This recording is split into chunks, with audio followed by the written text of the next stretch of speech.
ಅಂದರೆ ಅದ್ರ ಬಗ್ಗೆ ಅವೇರ್ನೆಸ್ ಗೊತ್ತಾಗ್ತಿಲ್ಲ. ಅದಕ್ಕೆ ಅದು ತಿಳ್ಕೊಳ್ಳೋದಕ್ಕೆ ಅದನ್ನು ನಾವು ಗ್ಯಾಪ್ ಫುಲ್ಫಿಲ್ ಮಾಡೋದು ನಮ್ಮ ಮೇಯ್ನ್ ಉದ್ದೇಶ ಮಾಡಿಕೊಂಡು ನಾವಿದು national industrial research and development council ಮಾಡ್ಕೊಂಡಿದ್ದೀವಿ. ಇದರಿಂದಾಗಿ ಆಂಟ್ರಪ್ರಿನರ್ಸ್ ಕ್ರಿಯೇಟ್ ಆಗ್ತಾರೆ. ತುಂಬಾ ರನ್ನಿಂಗ್ ಇಂಡಸ್ಟ್ರೀಸ್ಗೂ ತುಂಬಾ ಯೂಸ್ ಆಗುತ್ತೆ.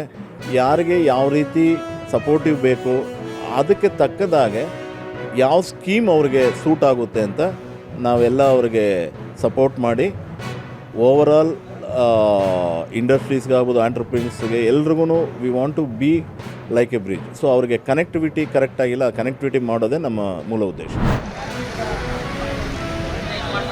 ಹೋರಾಟ ಮಾಡ್ತೀವಿ. ಹಾಗಾಗಿ ಇದು ಹೊರಡ್ಬೋದಲ್ವಾ?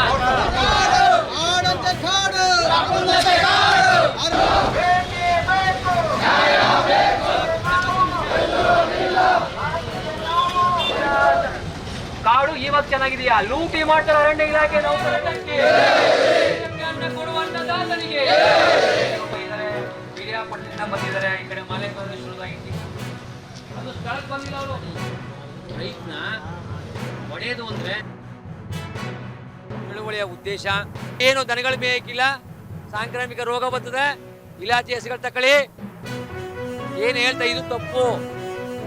ಕಾಡಿಗೂ ನಾಡಿಗೂ ಅವಿನವ ಸಂಬಂಧ ಇದೆ. ರೈತ ಬೇರೆಯಲ್ಲ, ಕಾಡು ಬೇರೆಯಲ್ಲ. ಹಾಗಾಗಿ ನೀವು ಹೇಳಿಕೆ ನೀಡಿದ ಹಾಸ್ಯಾಸ್ಪದ. ಕಾನೂನು ವಾಪಸ್ ತಗೋಬೇಕು. ತಗೊಳ್ಳದೆ ಹೋದ್ರೆ ಆ ಕಾನೂನನ್ನ ನಾವೇ ಸುಡ್ತೀವಿ. ಇಲ್ಲ ಅಂದ್ರೆ ಉಗ್ರವಾದ ಹೋರಾಟ ಮಾಡ್ಬೇಕಾಯ್ತು ಅಂತ ಎಚ್ಚರಿಸ್ತಾ. ಈ ಕಾನೂನುಗಳು ಯಾವತ್ತು ರೈತರಿಗೋಸ್ಕರ ಇರಬೇಕು, ರೈತರ ವಿರುದ್ಧ ಅಲ್ಲ. ಅವ್ರು ಏನೋ ಬೆಳೆ ತಿನ್ಕೊಂಡದ ಅವ್ರಿಗೆ ಬೆಳೆ ನಷ್ಟ ಕೊಡಿ ಫಸ್ಟ್, ಆಮೇಲೆ ನೀವು ಮಾತಾಡ್ರಂತ ರೈತರಿಗೆ ಬೆಳೆ ನಷ್ಟ ಕೊಡಿ. ನಮ್ಮ ಹೊಲಕ್ಕೆ ಪ್ರಾಣಿಗಳು ಬರ್ದಂತ ನೋಡಿ